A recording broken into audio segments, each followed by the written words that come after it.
Welcome, ladies and gentlemen. It is March 1st, 2020, on some sort of gaming podcast. This week, there's actually a lot of going on in the industry, but I personally am tired of hearing about this thing right now. And there's probably everything you'll probably be hearing about it from all other podcasts and YouTube videos and everything else that you see on social media. So I want to try to keep that short if we ever will eventually talk about it, or if we even decide to even talk about it. So as of right now, let's start off with, and Unsheathed P is not here today. So it's just going to be us three. So let's start off with what we've been doing this past week. If anybody else wants to start? I'll start. Didn't do that much streaming this week, but I did game off stream this week. I have a big list. Oh, excuse me. First up was I played the Fractured Butthole today. Got a good little chunk in. I'm on Tuesday now, and it's this fight with these Korean ninjas that are killing me. So, are you past that already? Or you? I'm past that, but okay. It's still funny. Like just Korean ninjas, it's just funny. Okay, and it's they got a couple of good chuckles in there, but it's different from as far as comedy wise. It's different from the previous title. Excuse me. I don't know why I'm yawning. I don't know, man. I don't know. I'm sorry. I did some Call of Duty this weekend as well. I got on my first tournament today. On Saturday, and won, and that was pretty cool. It was best out of 7, with free for all as an elimination round, and then we did a kill confirm, TDM, and hardpoint, and we won 4 straight, and I'm cool with that. Also, I've been playing Yakuza 0 on the Xbox, and I'm enjoying it. Yes, you have to read a lot. The first time I played, right, I got home from work and started it up, and it was like, this is a novella. This is literally a Japanese novella. So, but the story was pretty good. It got me to stop playing, grab me some food, came back, eating while I'm watching the game, and then, the gameplay is okay. The map, I get lost sometimes with the location of the maps, but that's something I have to get used to. What else did I play? I played some Dishonored. It was okay. It's okay. It's just that I'm like, when I start a game, I want to finish it before I start the next game. So since I started the Fractured Butthole, I really want to finish it, but I know that there are some things with the Fractured Butthole that you can't just run through it. You're going to have to use some strategy motions in the oceans to progress in the game. So, but my week been all right. I've been working, teaching people how to make coffee. That's it. What about you, Zeldrick? You know what I think you should do? Play that coffee video game. Yo, somebody gonna have to pay me. They're gonna have to pay me to play that coffee game. You see, I am so thorough because it's bad. Hey, and you can make a YouTube video called Real Barista Plays Coffee Maker or whatever. I'm sure it's not detailed to play coffee time to make some sort of shit out of it. It does. It shows that you make some shit though. Right, but it's not. I don't think it's gonna be a process. Oh man, I have to do a whole bunch of this shit, kind of cook, serve, delicious to make 1 cup of coffee. No, I'm sure it's just give me a couple clicks of the button, stir, and then here you go. Now let me hear your story. That's it. So, but won't you guys do it so you can be in my shoes and understand what I go through? Hey, sometimes. I used to do something like that too. I used to work at a bakery cafe. I ain't harping on you, dude. I'm just lighting the load of what it might be with coffee talk. Yo, they probably want full price for it. They probably want full price for it. $12. What, you thought it was going to be like a $60 game? I don't care if it's Yeah. $12. Nah, I don't even want to pay $12 for that, my guy. Oh, come on. That's like 2 cups of coffee. Who for who? What do you mean For for you. who? Not for Yeah. me. Well, she would get it for free. I want to take a step back, actually, because Yakuza 0, it's great, isn't it? Man, I saw someone playing, and I asked, how about, is that really cool? And they were like, yeah, I'm going to give it a shot. If it's trash, it's on you. They was like, no, it's not on us. It's on you. So, but the beginning, that beginning intro sequence right there, the guitar riff, like the first minute of the game, had me hooked. I was bouncing my head, I was bouncing my head a little bit. I was like, okay. So I'm enjoying it. It's not a very graphically intensive game, but it's more like the humor and the way how they just present everything. Yeah. How far did you get into it? I'm on chapter 2. Chapter 2? No. Okay. No. I am looking for, because I just left the real estate dude, and then I had to go meet with the other dude. I'm not in Yakuza no more. I got expelled. So now I'm looking for the real estate guy, because all I know so far from the game, with what I'm catching from, is that everybody wants the lot. You know, the lot that everybody's talking about. Yeah. Right. That's the main focus of the game so far, is that square lot in the back of an alley in the neighborhood. So I'm going to the real estate guy to see if he cool enough to run with him to figure out what we're going to do. Because right now, the dude's still set up. The dude, Kairu, what is it? Kiryu. And Nishi, or Niche, I call him Niche. Kiru, he's still framed up for that murder. So right now, he's still got to clear his name. So yeah, that's where I'm at right now. It immediately ramps up and it gets so good. I played it on stream and I had a blast with it, but just wait until you hit this character switch, because it just gets even better. I've been putting off Yakuza Kiwami for a while, but like Yakuza 0 is a great game. Yeah, and how many they got? There's 6. However, they remade. Well, they have 0. They remade 2, 3. No, sorry, they remade 1, 2, and then 3, 4, 5 got like a HD version, not like a remaster, but like how they did with like Final Fantasy 10 and 10-2 and that sort of shit. They didn't remake the game. Mm-hmm. So they have 3, 4, 5 as a collective bundle, and then they have 6 by itself.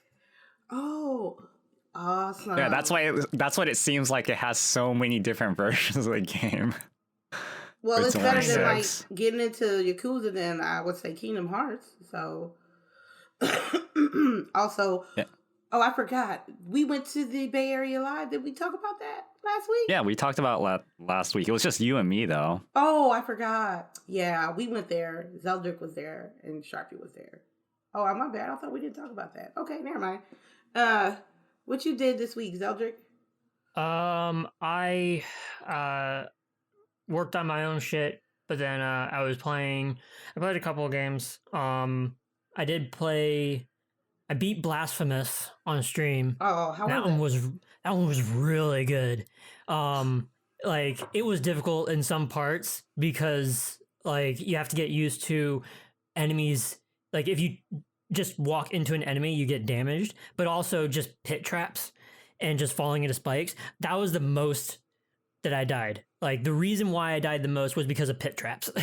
Because I would walk too fast or just not think and try to go through the board really fast, and I would just fall into a pit trap and then run it back. And then if I walk into a room and just not think about it, I just walk off a cliff. But I was told in chat when you play that game, there's 2 endings, but when you play it, don't try to go for like the better ending. You need to play the bad ending and the good ending. And while it's just by looking at it, you see that it is a very biblical heavy type of game involving a church, not the church. But when you play through it and then you beat the game like the second time, it's just like, damn, both of those endings were really, really good and they end really strong. And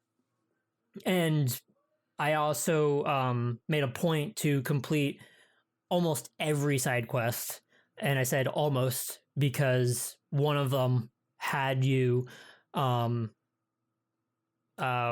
it called, giving medicine to the town, but you have to give medicine to the town after every boss. And because it's one of those Dark Souls sort of like storytelling where it's a little bit vague and the items are vague, and if you have a quest or not, it's vague. So it's like, oh, well, this item that I've had my entire time, I don't know what it's used for. And then you go back into town and there's less people in there. It's like, okay.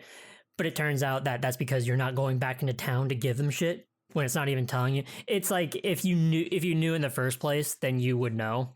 But because it's not telling you to, you just find out by an error because, yeah, fuck you anyways. But I did otherwise play Final Fantasy 14 on my off time, playing a lot of that, gathering, crafting, and recently started to try and beat Ruby Weapon Extreme and farm that. But that's a good fight. And I have no idea what that is because I am not in the game anymore.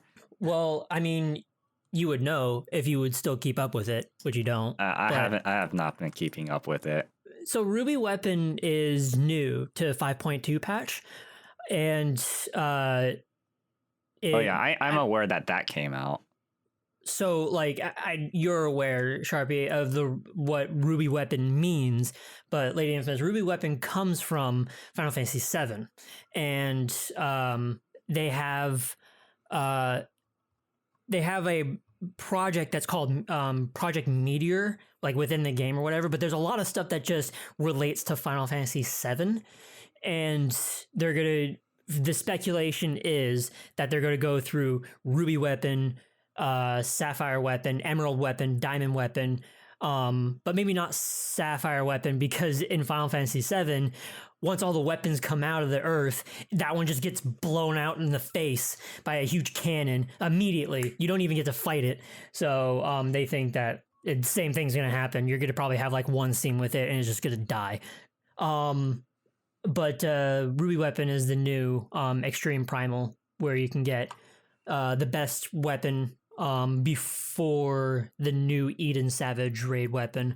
And I haven't tried. I also beat the new line Eden 5 through 8 normal.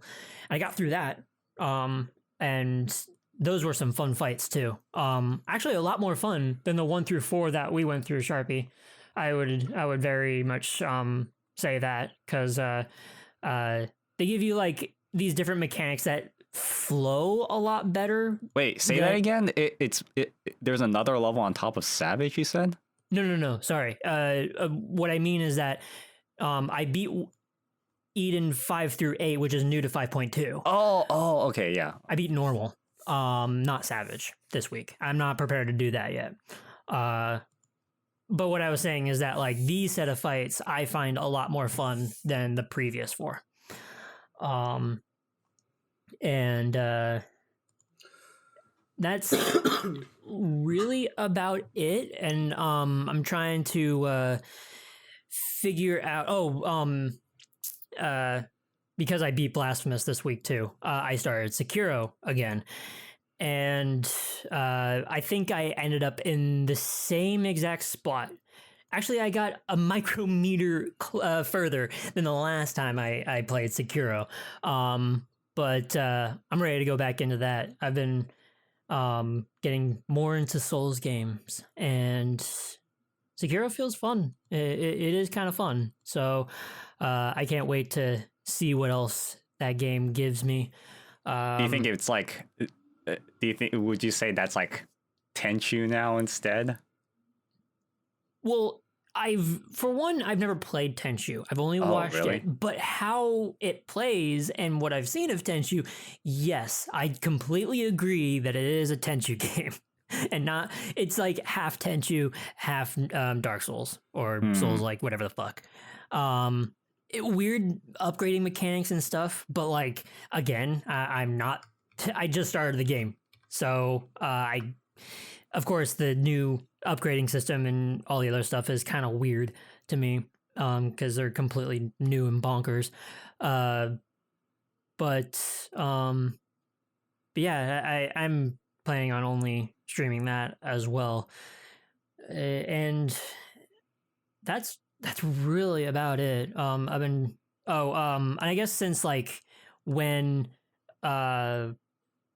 since I wasn't on the last podcast, I did do a programming stream, very light one, only like a couple hours of like one night, and that was only because I was finishing up documentation and also explaining. It was good for me to explain throughout like what each part of the program for my assignment does, so that way I could then just kind of review to myself, like, this is how all this shit works. And it was nice. It was actually nice to just kind of finish up and document the code and just kind of chill out with music. It was nice. I'm not sure if I want to do that again soon, but we'll see. Yeah, we'll see. So that's really been my past couple weeks, actually. So what about you, Sharpie? For me, I've actually played through Orion the Blind Forest Definitive Edition all the way through from beginning to end. Did you like it? How many days did that take you? I think like 5 or 6 hours. Wow, okay. Or so what did you maybe a think? little bit more. I don't remember. Like, but it did take me 3 days. The first day it took me. I played for 2, and then second day 3, and I think the next day 2. So yeah, about 7 hours. Yeah. And before that, my granddad, he was telling me, it's like his TV isn't working, and then apparently Comcast is changing how their TV settings are going to be working, so we had to go get a new cable box. And then we actually physically went to Comcast in Daly City, and or not Daly City, and in Ceremony Shopping Center, and then we waited for like 30 minutes to actually get a rep, and then we got like a store manager, I think. And what ended up happening was my grandpa, he likes to get Japanese channels, but instead, like, the guy, he upgraded our plan to get pretty much every single channel, and we have to pay every month we pay $60 less. So Okay. I was like, holy shit, this is actually a good deal. And we got a new cable box, and my grandpa doesn't have to use VCRs anymore to record his videos. I had to spend like 3 hours teaching him how to use a DVR. And then, like, yeah, right now, like, I think he's in the process of trying to figure out how to, like, watch it and navigate around the DVR. So yeah, that was fun. But other than that, yeah, I played Orion the Blind Forest. I tried to play Sniper. What was it called? Elite. What was it called? It starts with the C. It's the new Sniper game. Sniper Elite game. Sniper Zombie Army Trilogy or Zombie Army 4? No. So they got Sniper Elite. Okay, which Sniper Elite 4? Oh wait, no, it Sniper was called Ghost Warrior Contracts. Sniper Ghost Warrior, not Elite. Sniper Ghost Warrior Contracts. Yeah. and it didn't run well on my computer at all. And I was like, I played it on the, I even tried to set it on the lowest settings. And instead of using QHD, I tried to just set it to 1080. And then the next thing I know, like, it was still running poorly. So I was like, okay, well, fuck this. I'm getting I want to get a refund.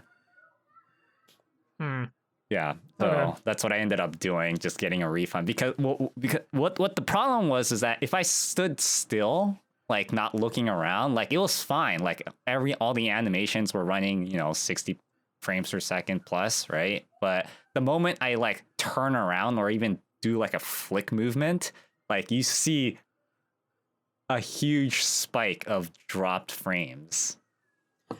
And you couldn't figure out exactly what the problem was? I couldn't figure out what the problem was. I even closed out so many applications that was running in my task managers, and I still having this problem. I think this is the problem with like CryEngine. The CryEngine is that it's very demanding. And that is true. Or it's just not optimized. Yeah, probably. But all these reviews say like it runs fine on their computers, and some people have computers that's worse than mine. And I was like, well, why am I having problems? Okay. Yeah, I was pretty excited to play that game too, like because the way the mechanics and all that looked really cool. And I was like saying, God, I want to play a good sniping game. And then unfortunately this one did not do it, because this one you have to like compensate for bullet drop and wind, and I don't know if the Coriolis effect is taken in place, but yeah, they had all that infused into this game. It was but unfortunate. And I played like the tutorial with the frame drops, and it was cool when I shot it, but my God, like I just can't play it because I can't just look around. Well, I mean, you could always try Sniper Elite 4, because that one's really good from what I've seen. So, yeah.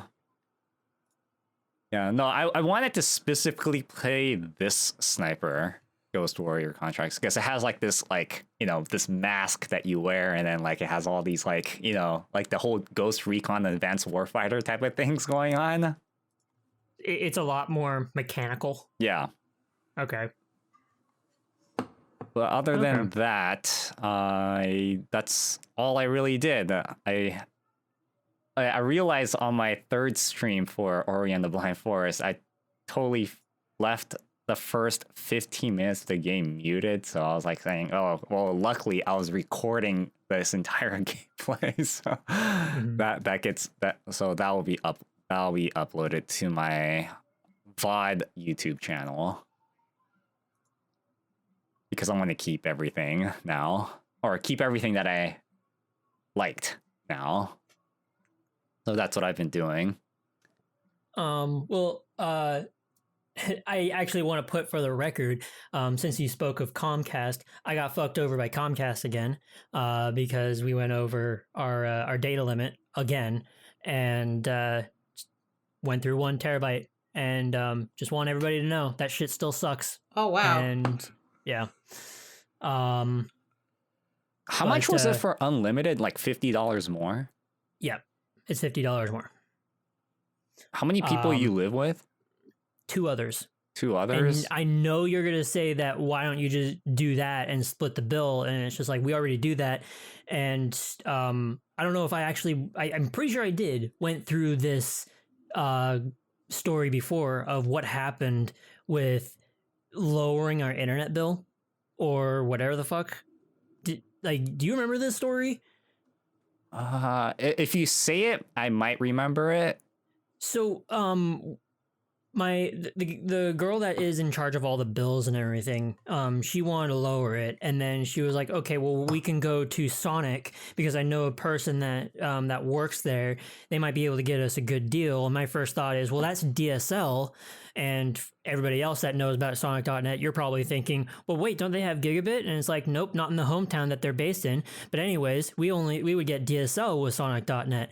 And I already thought, okay, this is a bad idea. And I know exactly what they're going to tell you. She comes back and same thing. Yes, it is not good for us. So let's go try to see AT&T and their DSL. And you're also probably thinking, well, don't they have Uverse? And it's like, well, not for our state, not for our state, not for our town. So DSL only. So her and I went to there. And then they're like, yeah, for how many people that are living there and you guys all use the internet and only one of you plays video games online, yes, you cannot do this, live that type of household on DSL. So she was like, okay. So we went over to Comcast and we ended up getting pretty much our account like updated and paid a little bit less to get. Well, what we were getting was 10 megabits upload and then something download that was like more than 50 or something like that. And so I was like, okay, well, we got to lower this internet bill because she wants to. So, all right.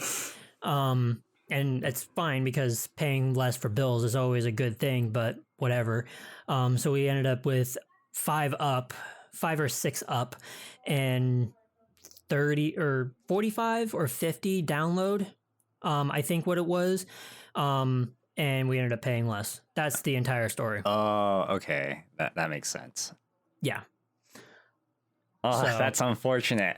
It's like, God damn it, Comcast. Why are you gatekeeping everything?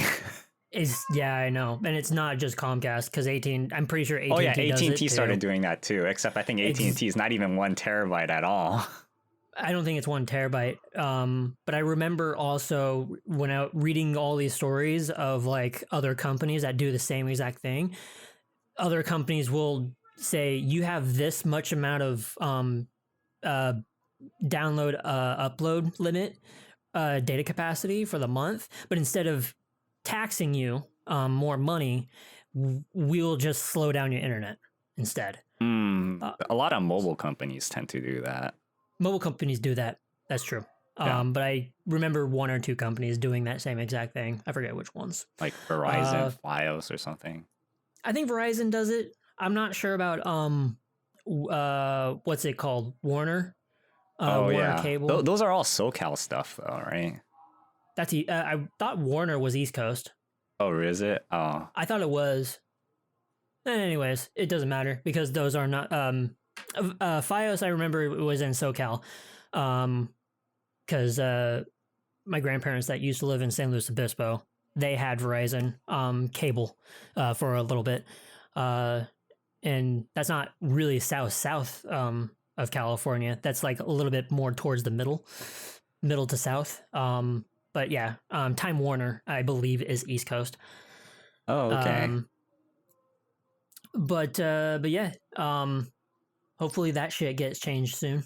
Okay, well, here's something that I want to tell you guys about, both you and LadyInfamous and everybody that's actually listening to this. There's a service out there called Ask Trim that I've used to help my granddad. Like every time when like the internet goes down or something like that, like you don't usually you tend to call them and then like they'll try to credit you for the next bill, right?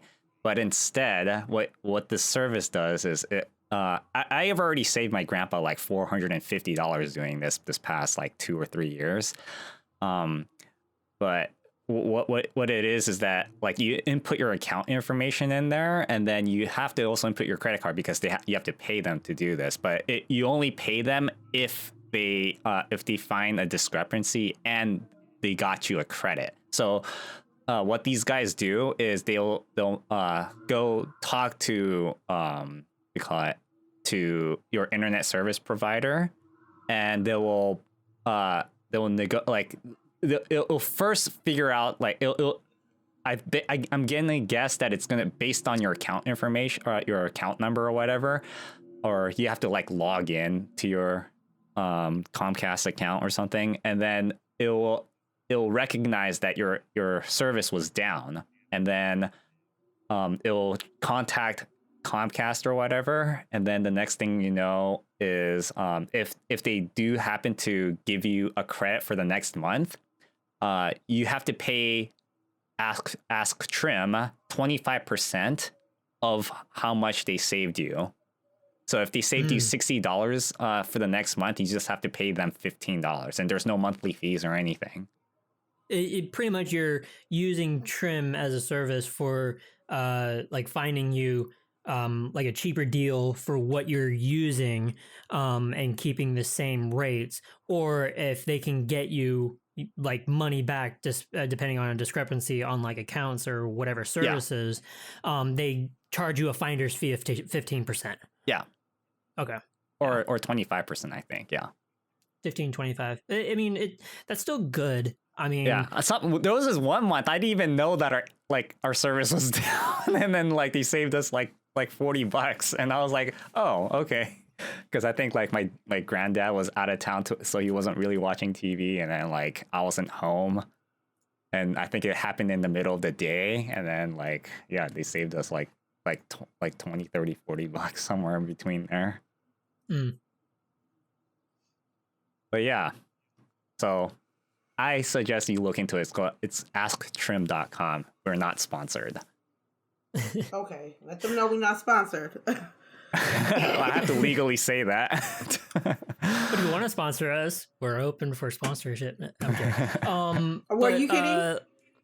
I mean, if they wanted to, but I guess in the sake of saving time and saving my own ass, what's on the docket for today, Sharpie? On the docket today, God, everything about this past week was about like 80% of it was about one thing. But you then I already don't know. want to talk. Yeah, we have to talk about it. I'm so sick of like reading upon it or talking about it with people. Zeldrick, so I'm like, let's try to. But Zeldrick, if you want to pitch in on it, then yeah, that's fine.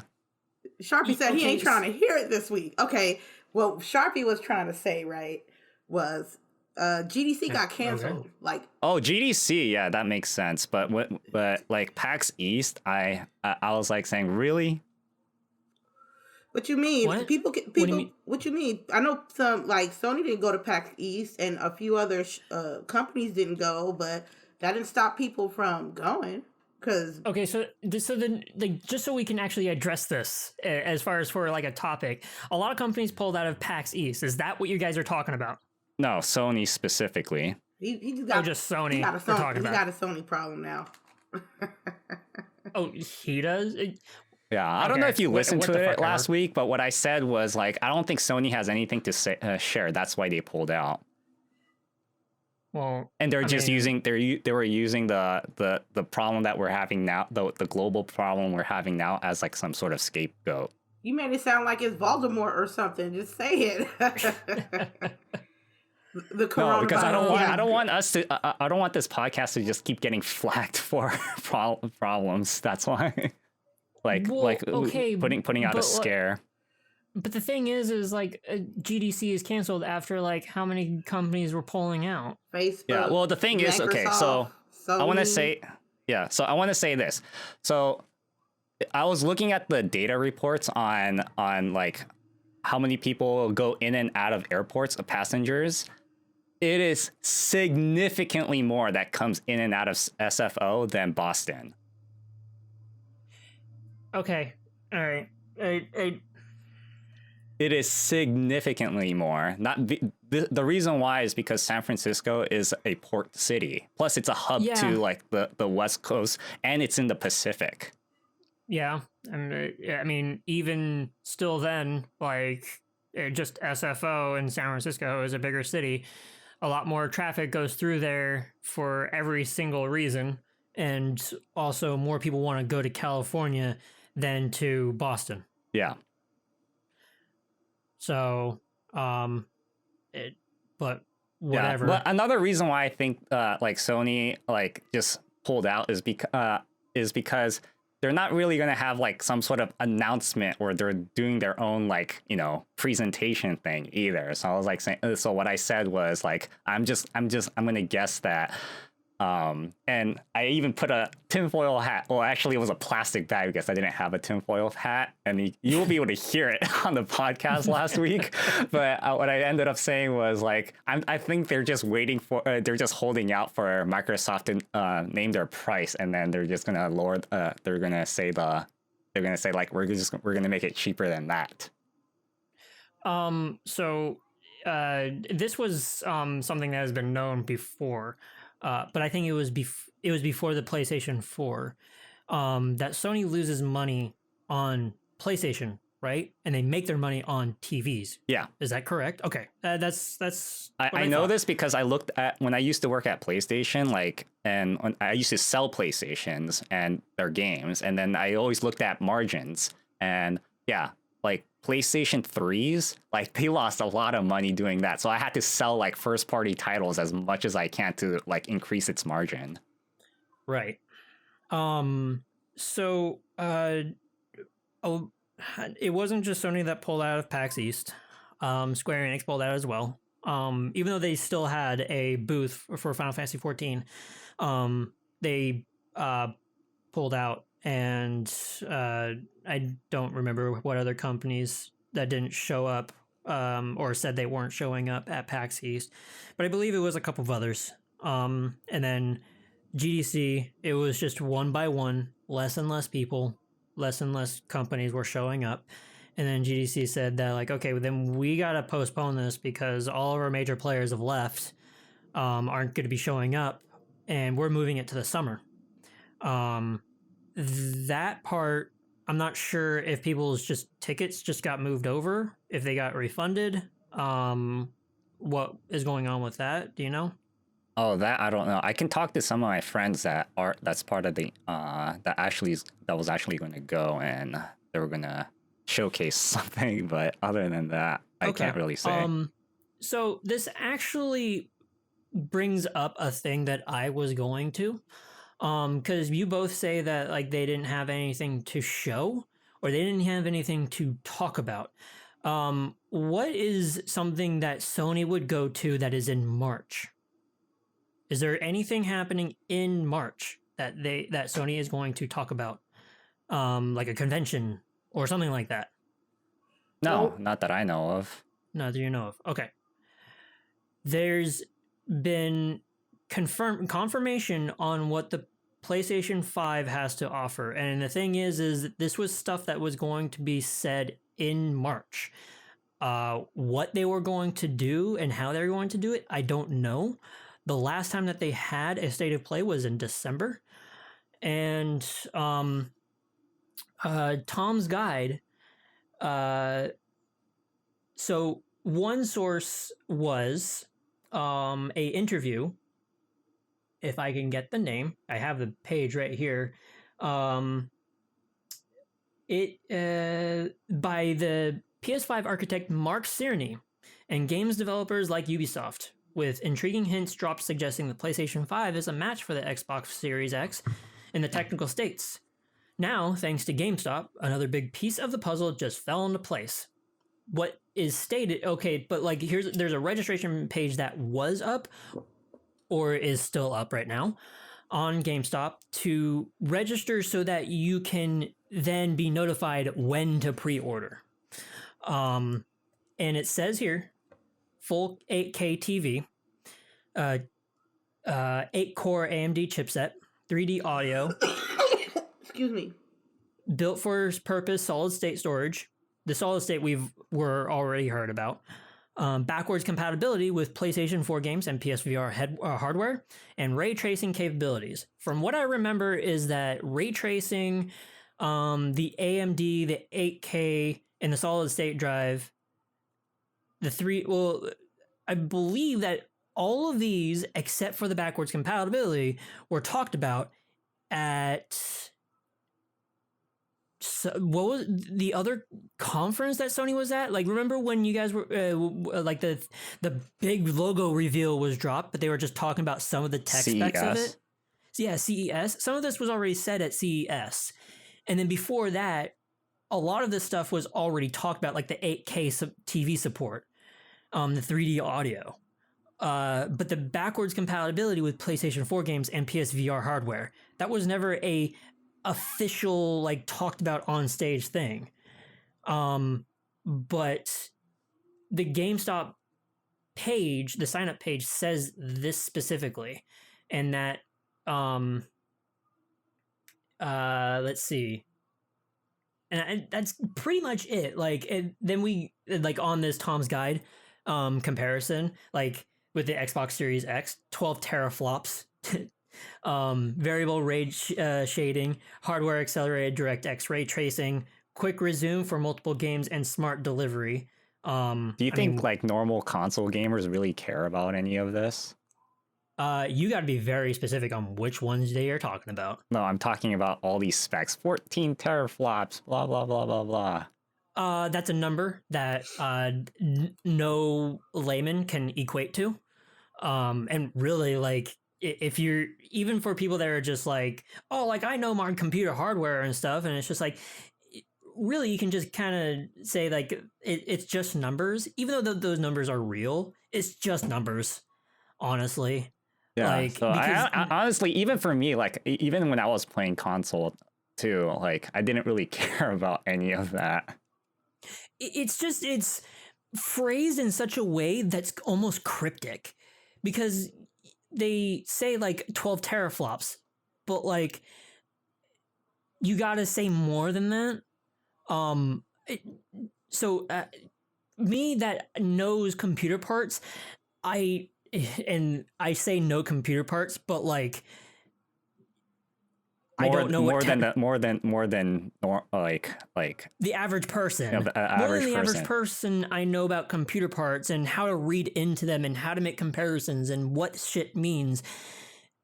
Teraflops is something that just eludes me. I don't know what that means. Do you know what that means? No. Okay, because the only thing that I have ever heard is a meme joke with teraflops, and that is 12 teraflops of porn in a binder from some presidential candidate. Like, it's stupid. Like, that is the most absurd wording for, okay, like, so to give. I just looked up what a flop is. A floating point operations per second is a measure of computer performance useful in the field of scientific computation. Sounds like some nerd stuff. Okay, this is some nerd stuff. Here's the thing, though. This is purely, this is absurd. This is purely just numbers to throw and with a smart word, and it's just like, ooh, 12 teraflops. But, like, dude, I'm running a game on it. Tell me what it's going to do for the games. Am I going to drop frames? Am I going to get less than 60? What's the average, like, what is it going to do? And because of this, like, remember back with PlayStation 3, the cell processor. Well, okay, yes, that was a, like, what was it, billions of calculations per second? I'm pretty sure, because I got that flyer in the mail. But, like, the extracurricular use for these PlayStation 3s was to hook them all together at, like, some medical science place, and, like, I also read that Air Force bought a bunch too.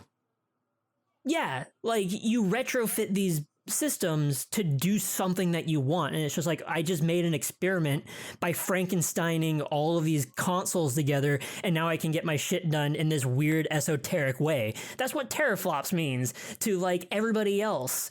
Like, that's what it should mean anyways, because it means nothing when you play games. Because it's how you utilize them.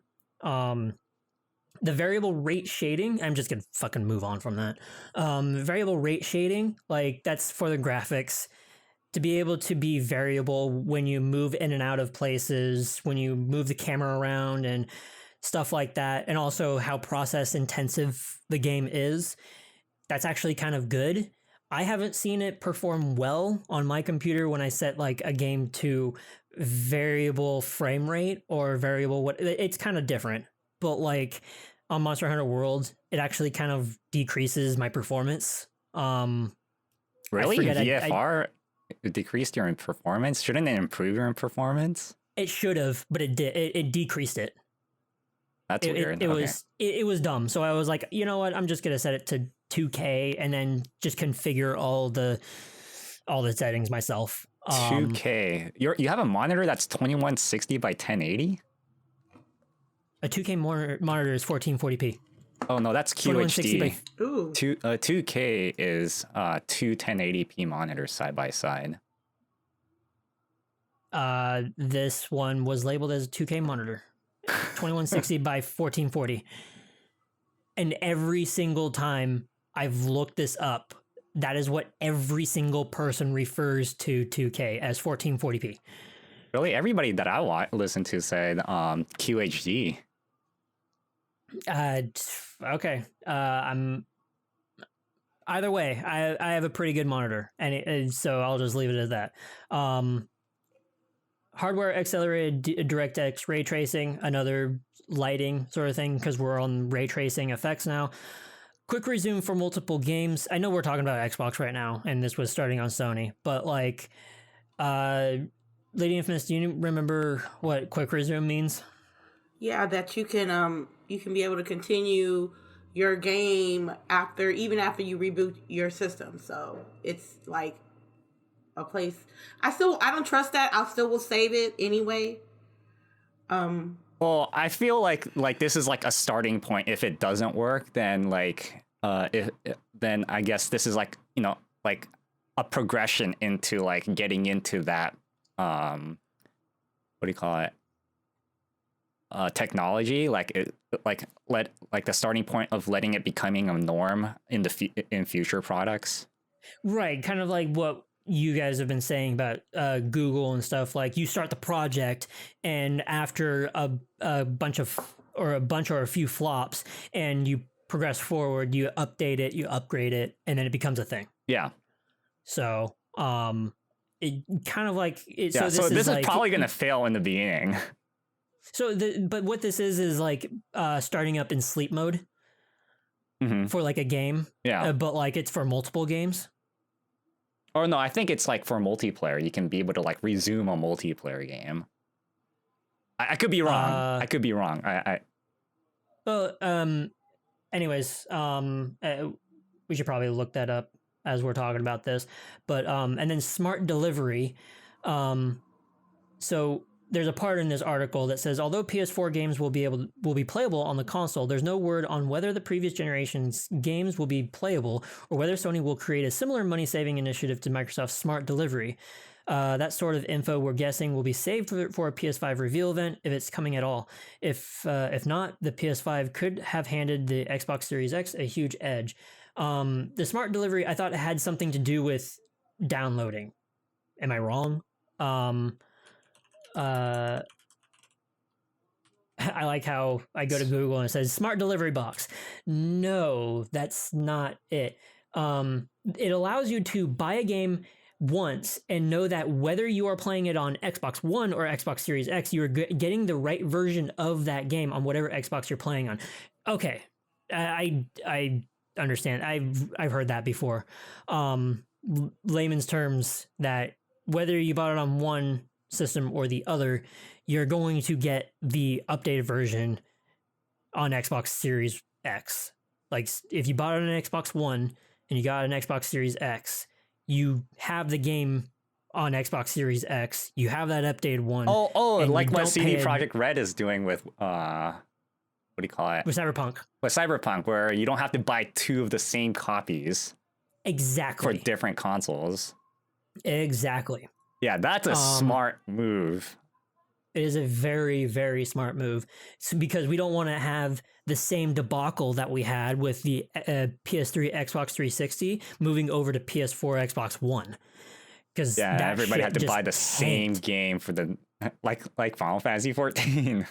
Fucking that shit. I remember with Call of Duty Ghost that was like the one thing that I saw, or the one thing that I remember specifically, where it was like they had two versions side by side. One was PS3 and one was PS4. And it's just like, okay, but like, why can I not play both? And it's just, you know, because they're two different systems. Go fuck yourself. But yeah, this list of like what the PlayStation 5 has, like, we've gotten now 2 sources saying the same exact thing. One from an actual rep, one from an the architecture guy for PlayStation, and now on a website from GameStop. And I guess you could less believe the GameStop one, but the fact that the architectural guy from Sony is like, yeah, this is what it's gonna have from an interview. That's great. Like, that's the only information that I wanted, was the backwards compatibility part. And I'm excited. But what they're gonna do for the announcement, like where they're gonna do it, I guess we'll see. And I guess we'll find out if something is actually happening in March. But I'm not sure. So, like, what are your guys' thoughts on that? I just can't wait. March. Go ahead, you go first, Sharpie. I don't think anything's going to be happening in March, especially when the scare's happening. So Ain't nothing happening in March, man. I was supposed to have my homie come, Delilah, come from Seattle. We were going to show her around, do the GDC thing, and I was about to like adjust my schedule at work for it until like the next day. That's when they said, "Oh, we're just skipping it out altogether," and I was like, "Oh, damn." Just be cautious. Just be cautious. Be aware. Be aware, but don't panic. Don't panic. Don't stop living life because of this. I know it's a health scare. And I got that from Dr. Mike. Oh, really? the YouTube doctor. YouTube doctor. Yeah. Oh yeah, there's like 3 doctors there like that I watch on YouTube, and he's like yeah, like he does all these Q&As about this things, and then he's like, yeah, like don't panic. No, like, I mean, that's what I mean. Just like, I'm gonna pull a Naomi Campbell when I hit the airport. When I go to the airports now, I'm hitting a Naomi Campbell. If you look up Naomi Campbell going to the airport, you're gonna see how she rolled. I'm supposed to roll like her. She had wipes. She had her own blanket. She had her own gloves. She had everything to sanitize her chair.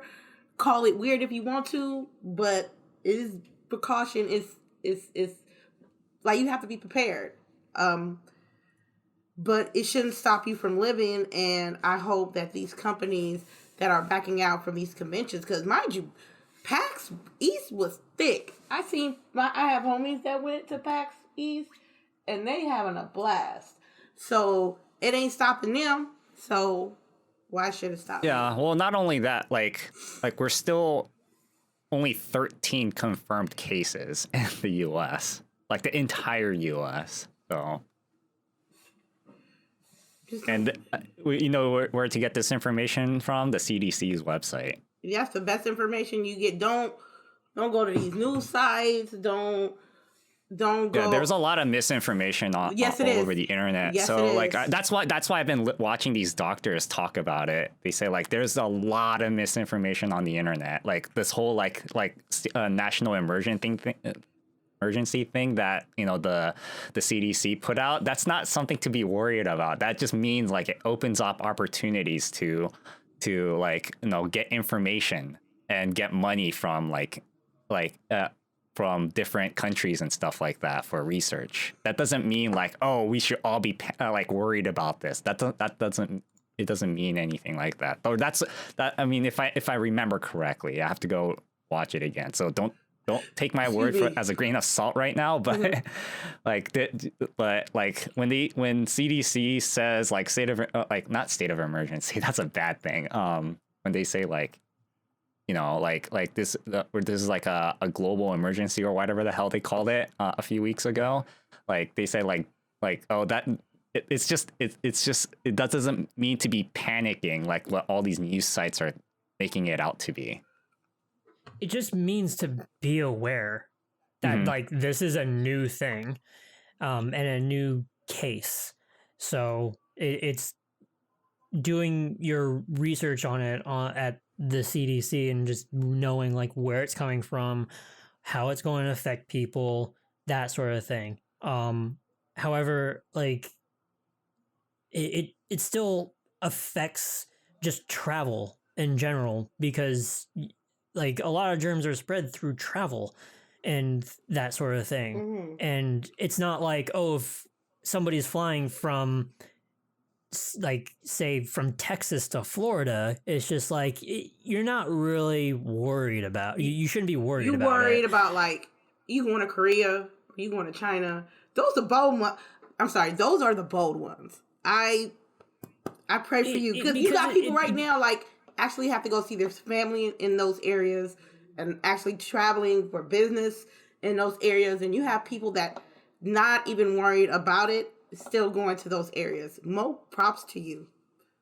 But the thing is, like when it comes to all this, and to bring it back, is that like China has a lot of flights, like because China and Korea and Japan, they're all neighbors of each other, and they fly frequently between each other. Am I wrong? No. No, you're right, because north of this northern area of the main island of Japan, they're having tourist problems because 30% of their tourists comes from China. Right. So like, and it's not like, oh, if somebody, what I'm trying to get at is somebody that is flying from Japan to America, that's not a small thing. Like there's still, I would say that there is a risk in that, because germs get left behind in all of those airports, and say that there was like with people that like fly in between Korea, China, Japan and stuff, there's a small percentage, I want to say, if not a medium percentage, that that's a new term, I guess, that like some sort of sickness can be spread in these cases. So like if that's not known, or any of those symptoms don't show up until it's too late and they fly somewhere else, well shit, like that's. And also with Japan, it's not really a bad thing, but it's in the culture of being hyper alert of being sick. Like am I wrong about that? Like Yeah, I wouldn't be like hyper alert, just be alert. No, but like just in culture in general. Oh yeah, Japan, I think like they're taking it like super seriously, if I remember correctly. But they're not. But like a lot of these tourist area, like I was listening to this podcast, this guy that's in Japan, and he's like, yeah, all these like, you know, the bamboo forest and all that, like usually it's filled with tourists. Like it's so empty right now, so it's like, and it's not like a like the most of the numbers in Japan is coming from that ship. Mm-hmm. Like that, what was it called? Like the Princess Diamond ship or whatever the hell it was called. Mm-hmm. Like yeah, I heard about that. Yeah, like most of the numbers from that. Like everywhere, like Tokyo in general, Tokyo's like the most dense city in the world, right? There's only like what? Not even, I don't want to get the numbers wrong, but it's not even in 3 digits. I'll tell you, if I remember correctly, it's not even in 3 digits. Yeah, I think it was less than 100. Yeah. But like I am just, with the line of thinking is just like that's the reason why it's safe to say that, like, or they're playing it safe for not going to these events. Mm-hmm. That's why I'm like very disregarding of both of your statements of Sony doesn't have shit to say, and it's like, well, okay, you got to consider a lot of things before you actually come to that conclusion. So yeah, I think, but if people are going to shame us for it, they can. But then, like, I think that's what they were expecting if they do not have anything to talk about. And they're like saying, "Oh yeah, we can just use that," and then people who don't who are opposed to that, like they'll just get shamed from other people. Right. So we got to be very wary about that too. So I know that everybody has waited for a long time for Sony to talk about anything about the PlayStation 5 except for look our fucking logo. Damn, why you gotta call it a fucking logo? Because it is a fucking logo. Just like how with Ninja it's just a fucking game. But still it's just hold on to your britches. It's not just wait. It's not that important. You know I got really. no patience. Yeah, we know you don't. You know I don't. Well, yeah. Well, anyways, video games. Let's talk about video games. So it's so hard to find news right now because it's only about. It's usually mostly about this one thing. Well, LadyInfamous did find something, but I also found something about Rockstar Games. What do we want to do first? Rockstar Games. Okay, so Rockstar Games, there's a few things going on, and people are everything that Rockstar does. People are digging for the dirt. They are snooping real hard. They're trying to pull things out from the trash and coming out with more trash. But one of these things is a picture of some sort of logo or a speculation on what could be the next game. And it's red, white, and blue. This is the first thing. There's two things, actually. Red, white, and blue sort of picture. Has a bunch of Rockstar logos on it. And there's these words on it that's in sentences. Why don't you tell me what went wrong? And on the bottom it says weak. And another thing that says killing dreams, murdering hope, fighting the righteous, bullying the weak. And people were like, is it a new bully game? What is it? And we don't know. It could it be GTA 6? I totally forgot we about don't know. Hey, no. Right. Well, there's actually a good chunk of people that didn't forget about Bully. And I haven't played it, but I've watched like 3 different playthroughs of Bully. It's really fun just to like look at and watch. I don't know how fun it was to play. However, there is a new piece of artwork that people were speculating something about GTA 6. And it's on their website. And if you click on the 3 arrows that's on the left side, it's this image of an android hugging the Rockstar symbol and a bottle of champagne that says 1998. And people were like, oh my God, is the new GTA going to be set in the 90s? And the interview was, no, we just have artists that do shit and we put it on the website. That was official statement of Rockstar. It was just like, we just have artwork and people do shit and we put it up on the website. I won't say word for word, but that is exactly what it was. The writer says that the Rockstar website is dynamic and filled with ever-changing artwork, so this image probably doesn't mean anything, just like the others. Thank you. Saved you a click. Video Games Twitter account. I love you. You are the best Twitter account for all this new shit. But yeah. Everybody can stop trying to think that Rockstar is on one, but they're probably on one. And they are. They are on one, but like they're working on something, and it better be. God, what makes people think that they are not on one? Right, like here, because I guess this is why you could say like, oh, they are working on something. And it's like they're done with GTA 5 and they have a side team that's working on GTA Online because that is still going. And then Red Dead Online, which is still going, and they have side teams doing that. They don't have like main core teams doing both of those things. I don't know anybody that plays GTA Online. I know they play a lot of people that plays 5M using which is a mod, a multiplayer mod for GTA 5. I don't know anybody that plays. I'm pretty sure that the numbers have slowly died down. But it's cool that they kept updating GTA Online with new stuff and new scenarios with like a time or a story timeline that keeps moving forward, and stuff like that. It's cool. And then Red Dead Online is, I mean, I heard that's a shit show, at least the PC version.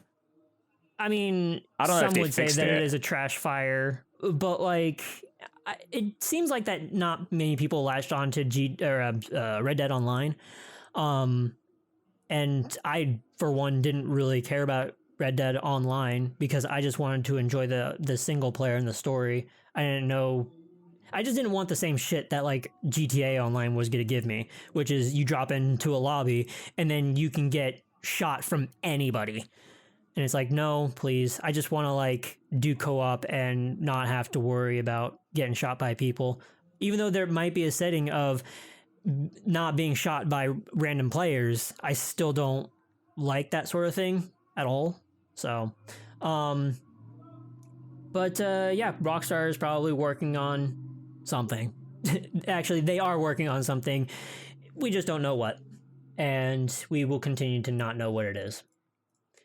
But speaking of other things with video games, what's this Call of Duty thing? The longtime co-studio head Jason Blundell leaves Treyarch. The one who started, one of the co-founders who started, Call of Duty Zombies. So, where did Jason go to? Is it just that he's not working anymore, or did he go to a different studio? He dipped. Oh, he just dipped entirely. Yeah. No, well, I guess let me rephrase that. Like, so is he looking for work? Is he looking for a different place to go to? No, I don't know. Or is he retired? He said, after 13 action-packed years, I'm leaving and moving on to Treyarch. During my time in the studio, I've been privileged to work on a variety of projects, wearing many hats along the way, with my time on the zombie team proving to be quite special. He joined the team and during the development of Call of Duty 3, and he'd been a producer and game director for 7 of the titles. It just says, like, the official statement from Treyarch. It doesn't say he ain't say it. It's saying he dipping. You sound disappointed. Because me, yes, Treyarch Zombies is my jam. Okay, but Black Ops 4 Zombies. We're not talking about that though.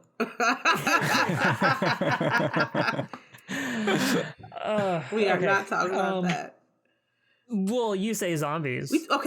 But then, I can tolerate Black Ops 3 Zombies. Now, Black Ops 4 Zombies, man, I don't know. You said you can tolerate Black Ops 3 Zombies. So, like, we had 2 runs of good zombies, right? Black Ops 1 and 2. Only 2? Yeah. Okay, Black Ops 3 Zombies was aight. It was aight. Not all right. It was aight. But so this sounds like a case of somebody living reminiscing about the wonder years of previous zombies, not what this current state of zombies is. My God. Because I know nobody plays them anymore. And that's what's sad about it. For me, my biggest problem with zombies that, like, after like 8 rounds, it just feels very repetitive, just with more zombies. There's Easter eggs.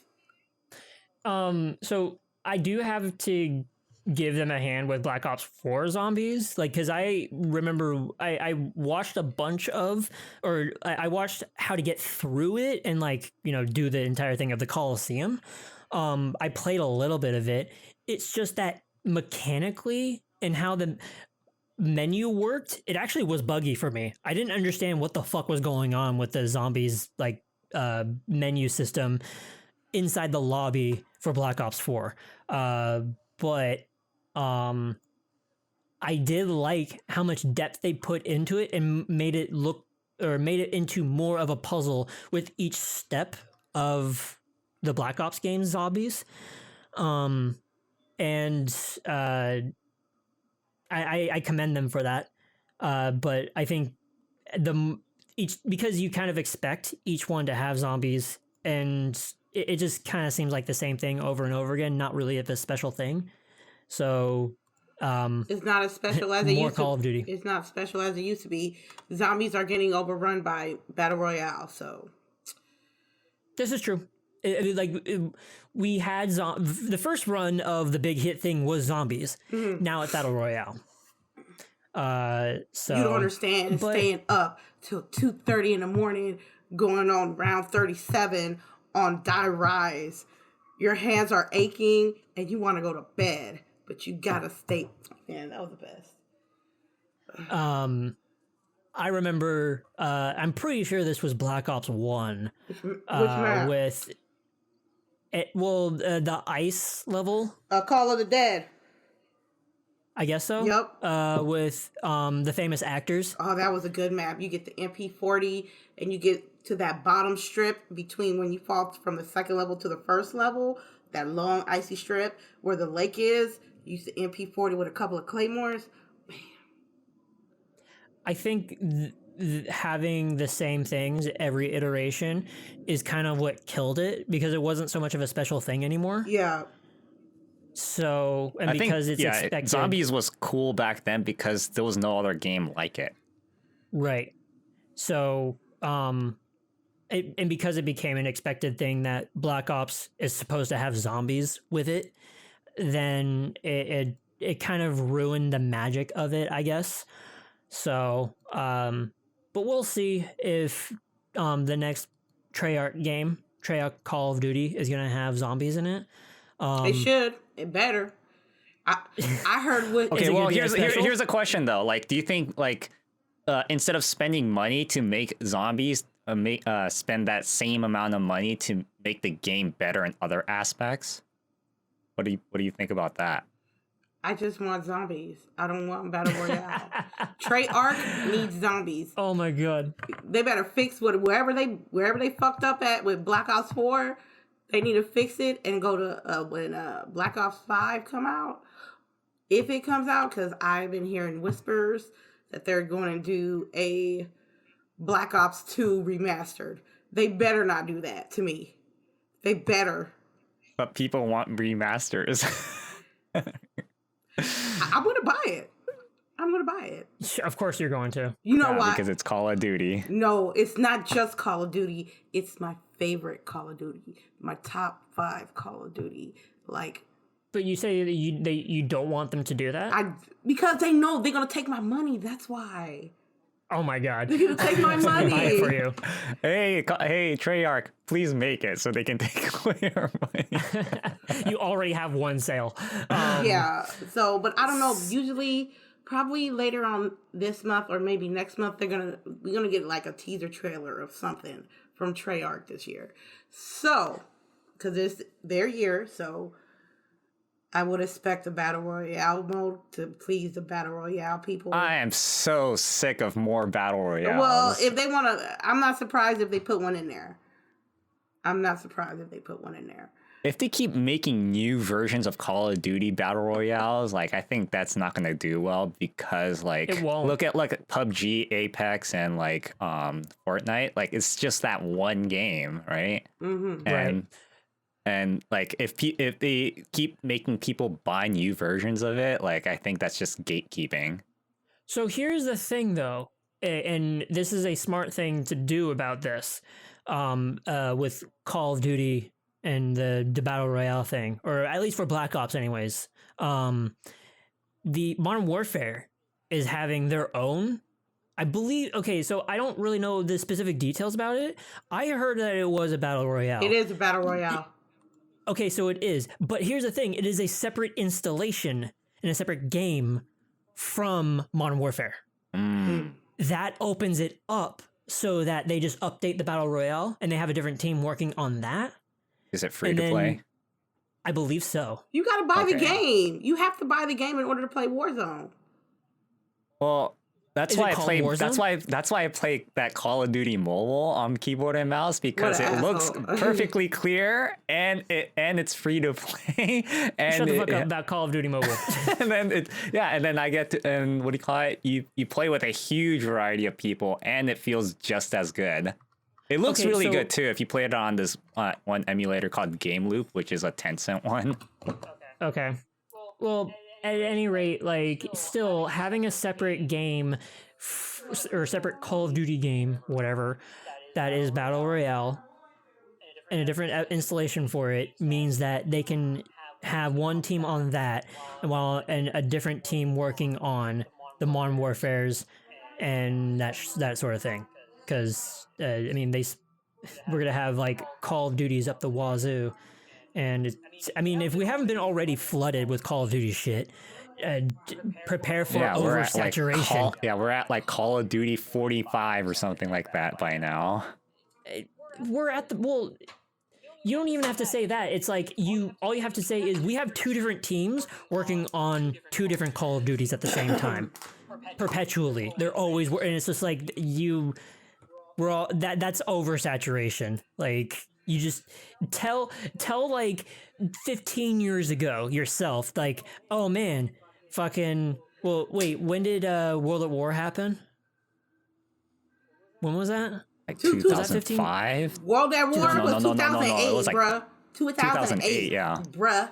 Okay, so before World at War, like, tell your younger self that there's gonna be two different teams working on two different Call of Duties perpetually at the same time, and you're gonna get a release every single year. I would know that when I played World at War. I would have not known that. Well, but would you have thought that, like, yeah, that's oversaturation of Call of Duties? No, because I did not once think about it, because I guess that was just my crack. It was like, oh man, lady, you're getting tired of, Black Ops, how about Modern Warfare 2? Or, hey, lady, oh man, are you tired of Modern Warfare 2? Well, here's Black Ops 2. Oh, lady, you tired of Black Ops 2? Here's Modern Warfare 3. Oh, here's Advanced Warfare. Infinite Warfare was Ghost. Hey, remember Ghost?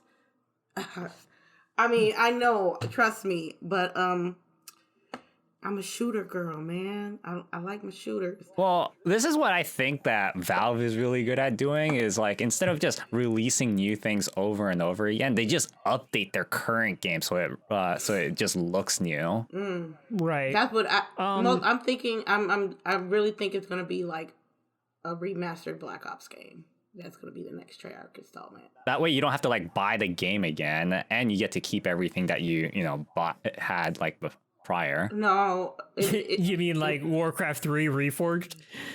I think... Yeah, like Warcraft 3 Reforged. Like I was like, wait, it automatically upgrades your current Warcraft 3 to that? Like, why would anybody just buy the game instead of just buying the game, just not buy the new game? That situation is so fucked. Yeah. It's so fucked.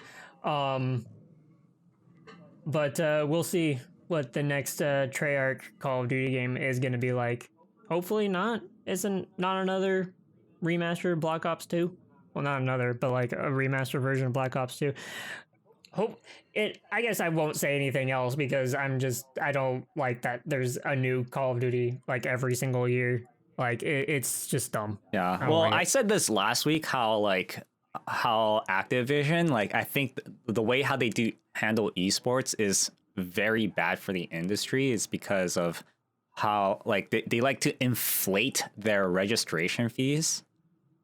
Like, unnecessarily inflate their registration fee, like millions of dollars just to sign up for a tournament. I was like, why? That's so stupid. Like that, like, even when you're like in a normal team and all that, like, while all the other big because last week we talked about like how awesome Ubisoft is doing with Rainbow Six Siege. Mm-hmm. Like, I was like saying, dude, I think Rainbow Six Siege might hit tier 1 esports, because I watched the majority of the finals, and then how they're restructuring everything. On how they're doing tournaments and how they're doing Premier Leagues and stuff like that. And I was like saying, dude, this might be really, really, really good for Ubisoft and the Siege community.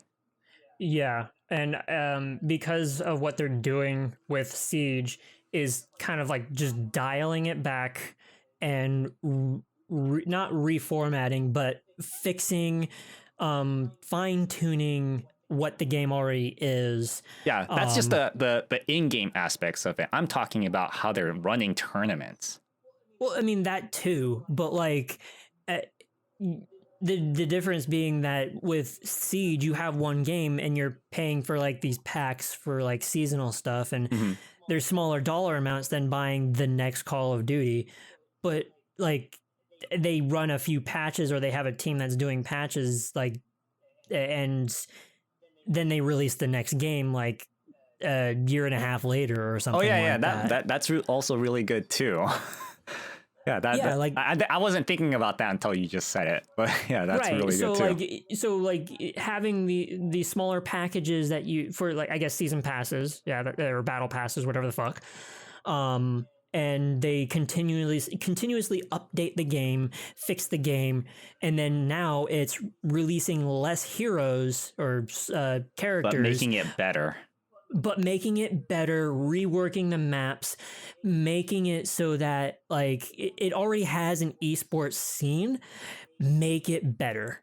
Yeah. And that is I would say that, I mean, as far as for like esports go, I don't really follow it that much. I think that's admirable for what they're doing. Yeah, they're having 3 worlds in 1 year now. 3 worlds? Yeah, they're going to have 3 different worlds regionally. Oh, like world championships. Yeah, regional. Okay, it's going to be a regional worlds, and I was like saying that's a smart move. That way, that more people are going to watch because of that. And right. Not only, and when premiere after all 3 worlds are complete, which makes it even more of a thing, right? Like you know, what I mean is like, okay, all of North America, like you're going to be rooting for your country, right? And then okay, well, your country lost, but you still want to root for your region. It's kind of like that. So it's just like there's 3 different world tours, but like there's one world tour that is like the arena is in America, and everybody from around the world goes to America to fight. Kind of, yeah. I like it's like 3 different tournaments. No, so it's 3 3 main worlds series, and then there's this one Premier League. Got it. Okay, so a Premier League is like Asia versus America versus like South America or Europe or whatever, or something like that. Are you aware of how the Tekken World Tour works? No. So from what I recall is that like the World Tour, it as it states, it goes around the world, but like it travels to several different countries. America, the Middle East, that's not a country, I know, but it's a region, and Europe and Japan, and 1 or 2 more places in Asia, I forget. But like that, so there's those regionals, and as that's happening, or when that happens, like new people rise up. So like there was a guy when they did the Middle Eastern one, where he got into the Evo championship, and like he rose to the top, and he won Evo last year. So it's kind of like these world tours, or these world championships that go around the like that happens in different regions, and they kind of get the eyes of those sponsors, or they get the eyes from around the world and be like, oh, this guy's good or whatever, and then they go challenge at Evo, and then you get to see like out of everybody like who comes out on top. Yeah. So unfortunately, I feel like Tekken isn't like gigantic compared to like. Whoa, really?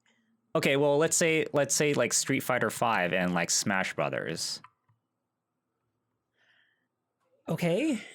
All right. Because like if you look at the official like numbers and how everything like is tiered, there's currently only like 3 games that are like tier 1 esports. Okay, are you talking about like the number of participants? Not just participants, but how many people are watching, the value of like sponsorships, and the potential for future growth. Okay. So there, I would say that like the number of eyes and has dropped down slowly for Tekken 7. However, like I would say that like before this year, anyways, like after the last Evo, there was like everybody talked about Tekken 7. There's so much hype for Tekken 7. There were a lot of eyes on Tekken 7. Yeah, And I I mean, think you know what that really helped in that is Arslan. I feel like he really like brought that scene up. he did.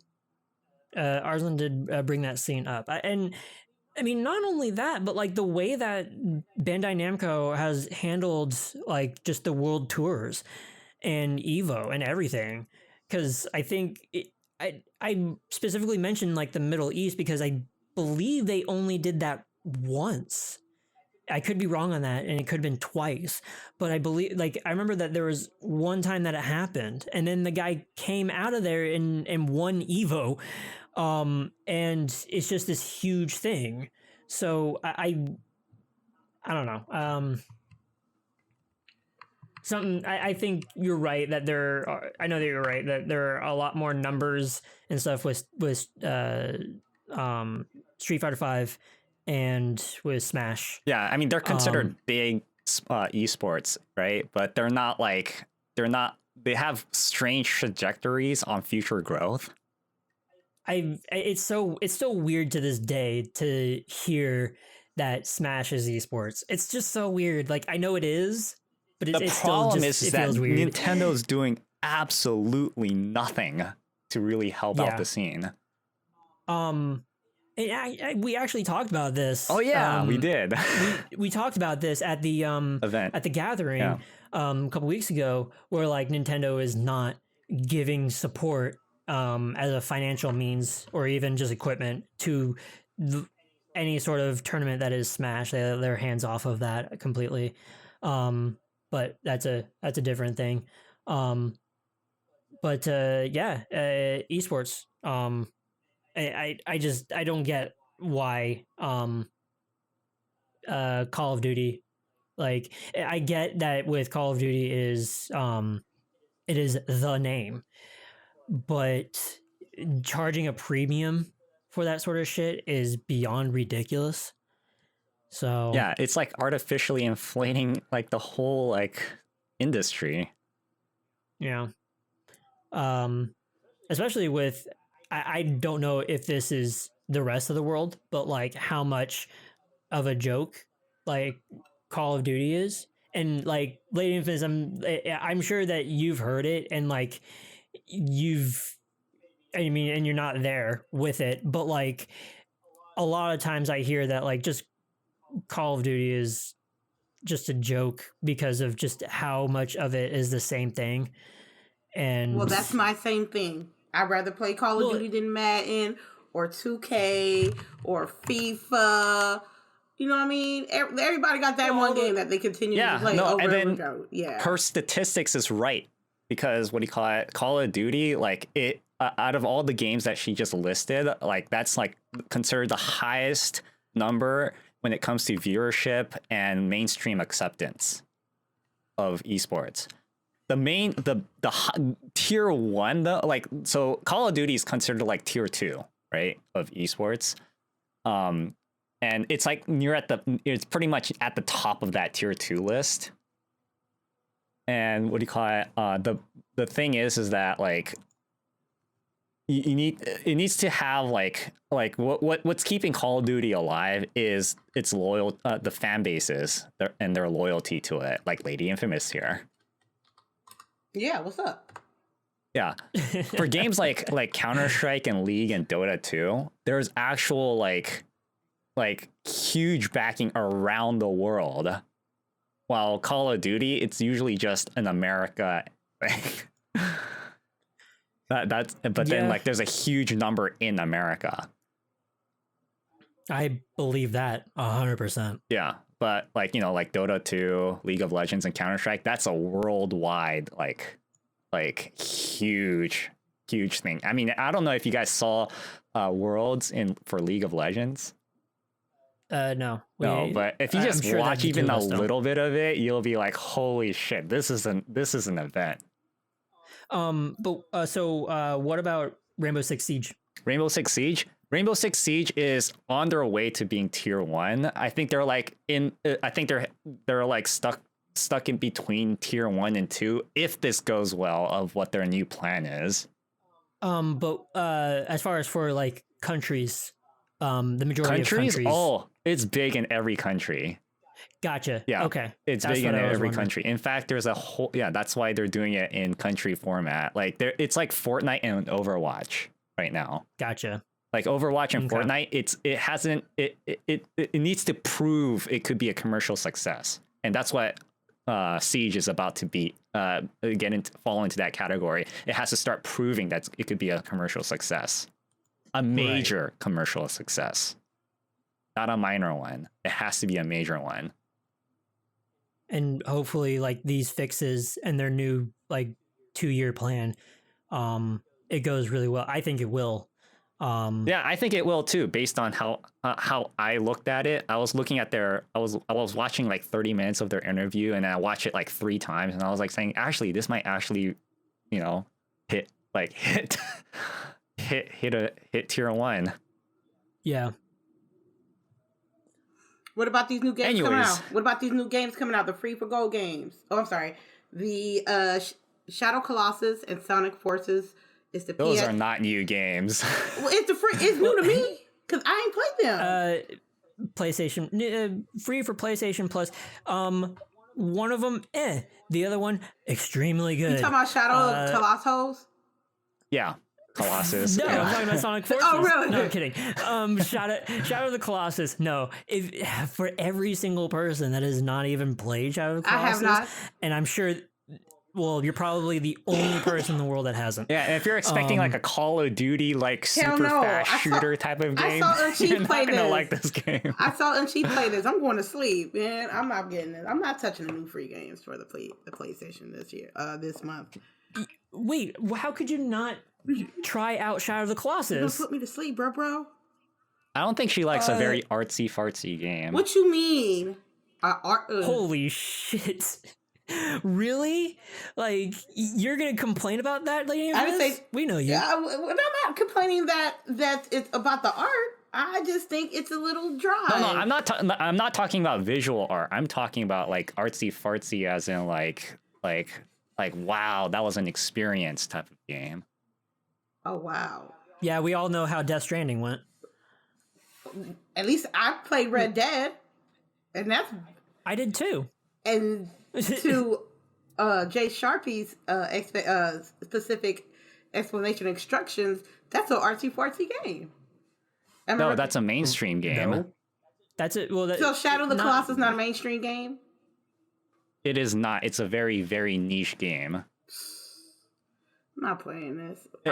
I'll get it for free. If you look at, I'll get it, but I ain't gonna play it. Well, you get it because you can.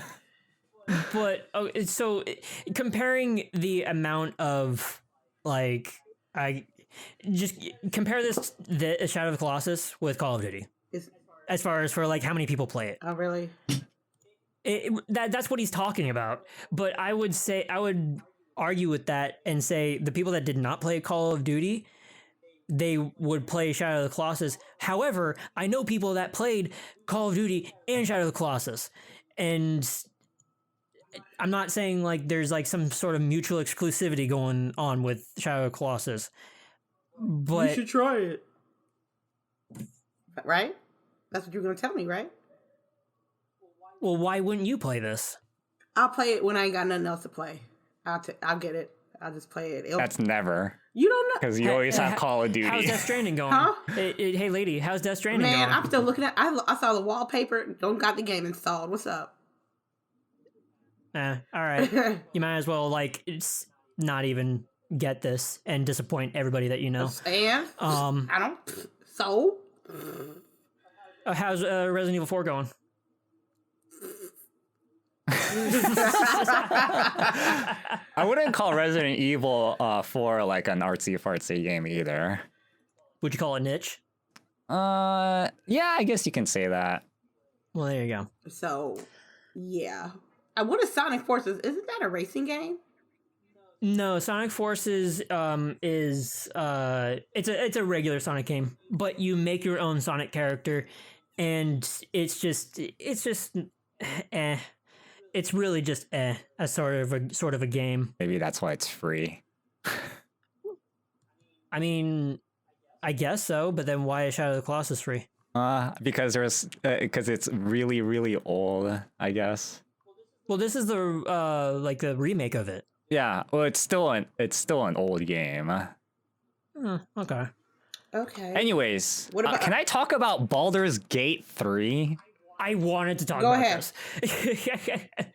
I really wanted to talk about Baldur's Gate 3. It looks fucking good. It looks good, yeah. Really good. The freaking Mind Flare trailer. So I think the Mind Flares for Baldur's Gate 3 is like the perfect pitch to make, or to the perfect story to do Baldur's Gate 3, because even for people that have never played Baldur's Gate but are vaguely familiar about Dungeons and Dragons, know about Mind Flayers. And this is a perfect setting, a perfect problem to put for Baldur's Gate 3 that like to play fantasy games and be like, I know this, like I can relate to this and I can get into it. I know what they're talking about. Was it the Baldur's Gate series that uses the D20 system? I forgot. Yes. Okay, yeah. It is the Baldur's Gate series. Was it also Neverwinter also? So did they use Baldur's D20? Gate, I forgot. I'm not sure about Neverwinter, but Baldur's Gate and Neverwinter made by the same company, I believe. Or am I wrong? I'm not really sure.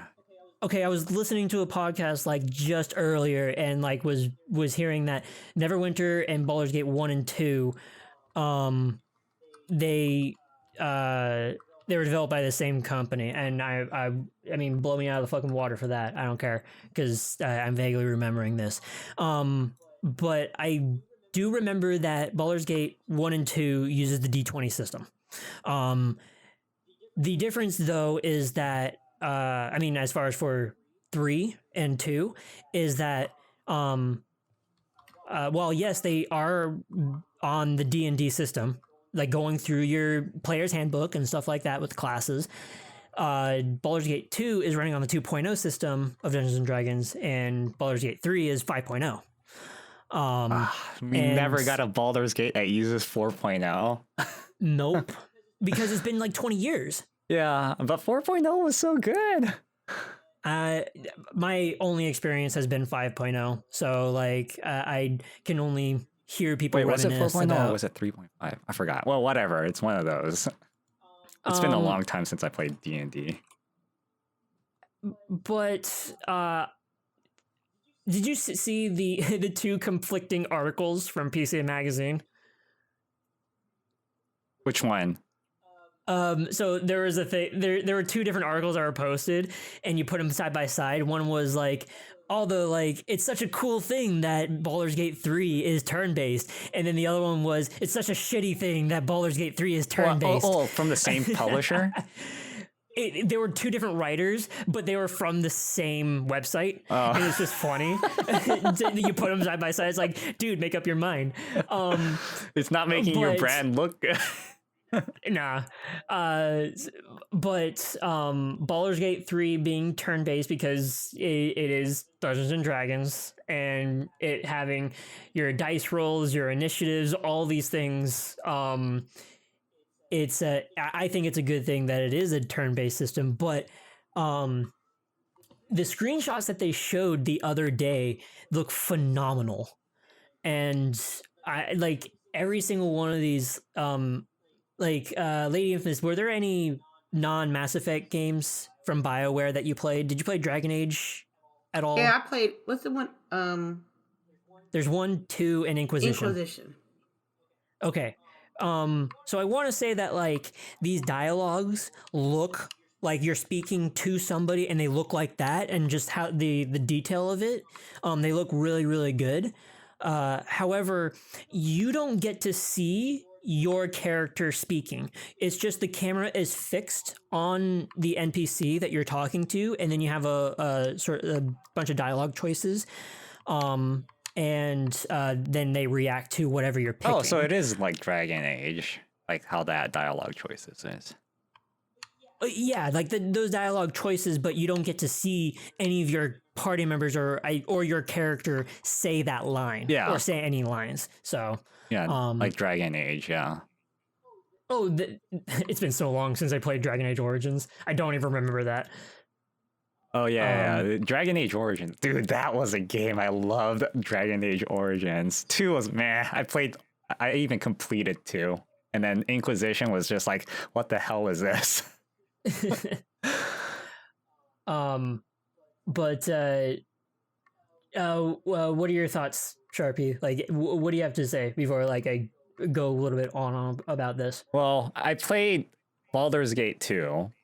And I don't know. I don't even remember if I completed it. In fact, I don't even remember the story or like too much of the gameplay of Baldur's Gate 2 because it was such a long time ago.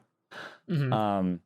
And I remember reading an article. I think it was on Kotaku or something, but somebody made a mod for Baldur's Gate 1 that was like 5 gigabytes big.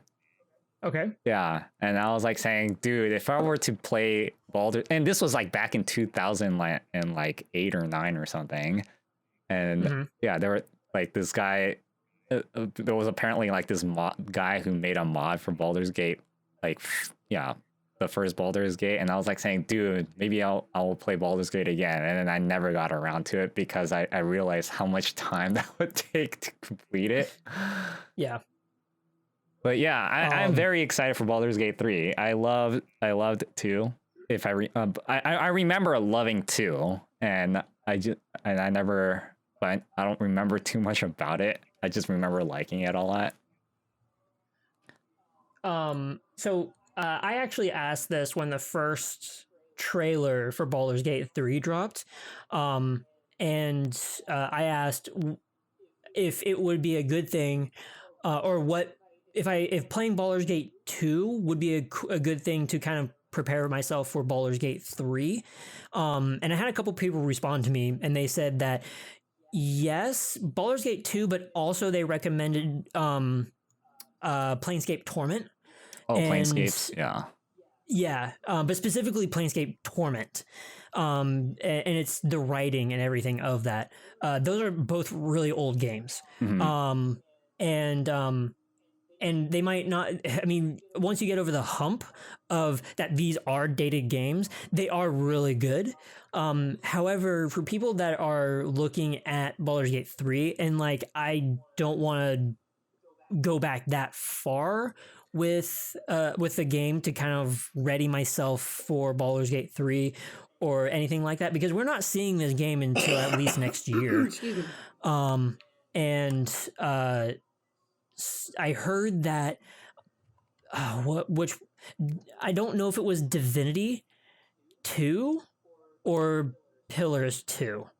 Oh, it was Pillars, one of those two, right? I don't know. Like, it was one of those two that I heard that if you wanted to play a game to prepare yourself for like the type of combat and this type of stuff for Baldur's Gate 3, it was either Divinity 2 or Pillars of Eternity 2. I'm pretty sure it's Pillars, because Pillars is something I played like the first 30 minutes of Pillars 1.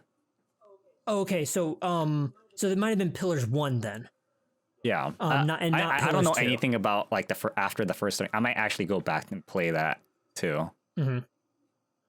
Okay. Because now it's on Game Pass for the enhanced edition or whatever the hell it's called. Pillars of Eternity 1? Yeah. Like there's there's like the deluxe or enhanced edition on it. Okay. You know what else has really good writing that has some sort of the same gameplay? And I was blown how great this is. And it's pretty modern too. It's Shadowrun Returns. Oh, Shadowrun. Yeah. Shadowrun Returns. And Lady, if you like reading books and you like good writing, I highly suggest Shadowrun Returns. Okay, Shadowrun Returns. Got it. Yeah. Which one though? Hong Kong or no, Returns. I have Returns. Dragonfall and Hong Kong. I haven't played those yet. Oh, okay. Yeah, but for the first hour, I was like saying, "Holy shit, who wrote this?" I was like, "This is amazing writing." I gotta see if I have that. I don't think I do. This is the most amazing writing I read in a long time. Oh, I do have Shadowrun Returns. Holy shit. I'm going to install that after this. Shadowrun is a futuristic type, LadyInfamous. That I heard was really, really good too. But as far as for like Baldur's Gate 3, there was also another thing being said that was it was a direct quote. I don't think current gen consoles would be able to run Baldur's Gate 3, which is why it's on only PC at the moment.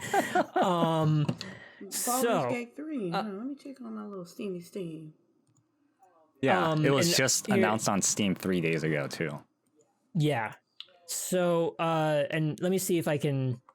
Up there it is. So I'll post a picture, LadyInfamous, of how it looks to for like having a dialogue with somebody.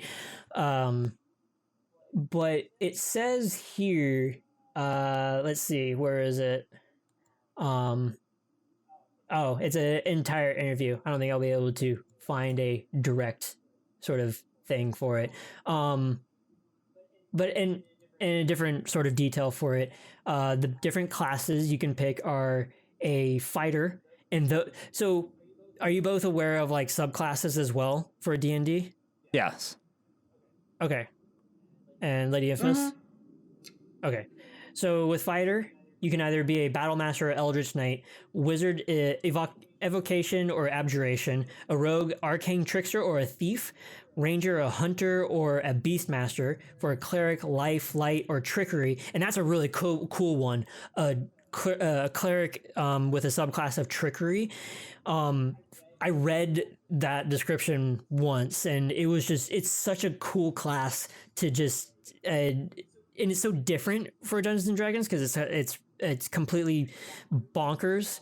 And then Warlock of the Fiend or Great One. So the fact that they're having archetype like specialized classes with these classic ones that you know of, I think that's really cool too. It adds more depth to your gameplay.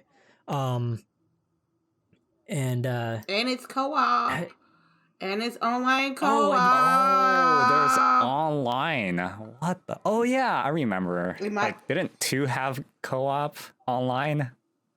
Oh, I don't know. But that Baldur's Gate 2 was a long ass fucking time ago. I played the old Baldur's Gate, but I don't know which one though. I think it was on the 360 or some shit. I don't know, but dude, I remember like I swear to God it was Baldur's Gate, but I remember like I although I'm pretty sure it was Baldur's Gate 2.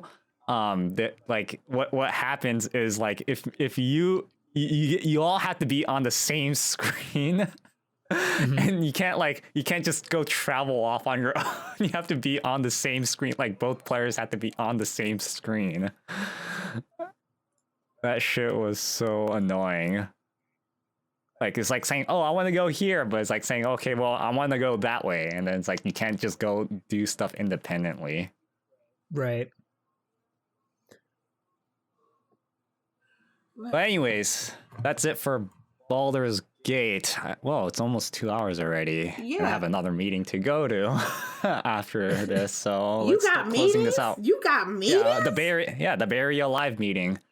Oh, okay. Because we have to think about like the current state of world events too. So we have to start planning things around that. Okay, I feel you. Yeah. Anyways. Oh, I'm sorry. This is actually another bit of news that I wanted to talk about. Did you guys hear about the new Platinum Games trailer that dropped?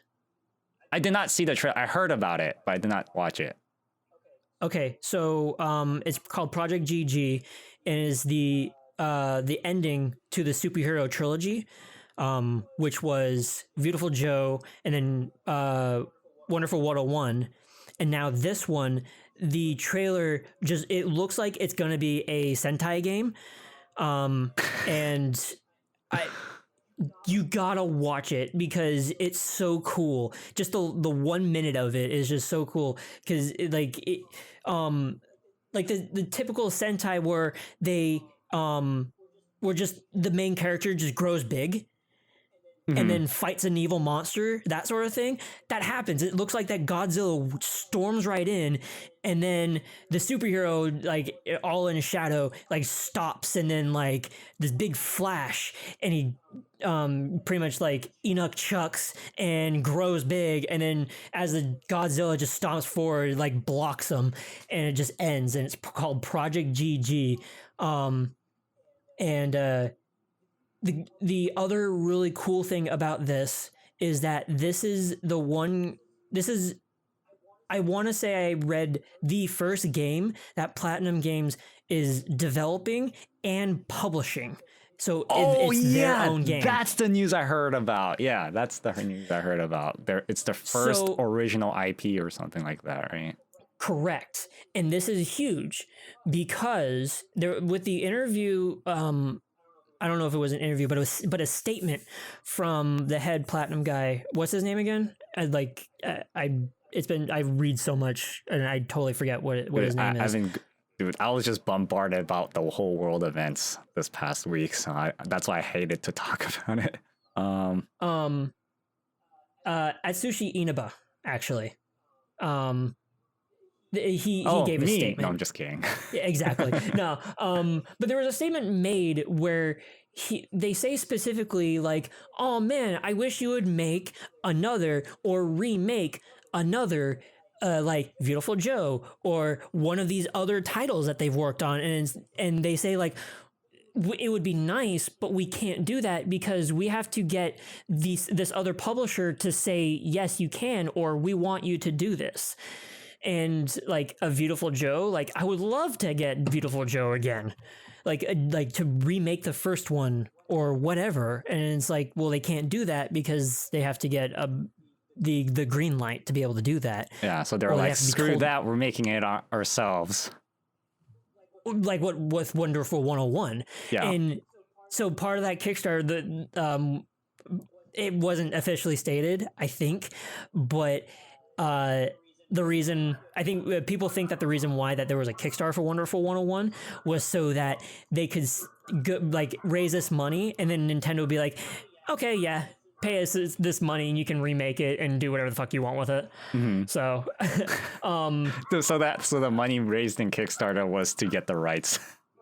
Pretty much, I guess, because like once they passed that threshold, it was like, okay, now it's coming to PS4, it's coming to PC, it's coming to all these other consoles, and all the money is coming to us.